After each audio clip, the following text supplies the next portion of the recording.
intensity before slamming into the town. We'll have much more on this story coming up at 10:31. If you're considering...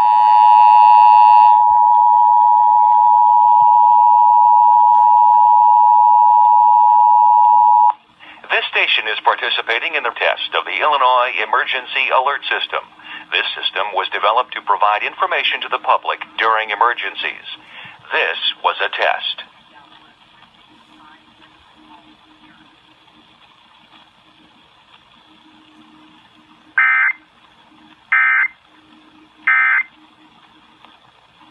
I think we have an all clear now. All right, back to you, Bridget. Already in progress. You can register. Is it jetblue.com just to find out more information about this?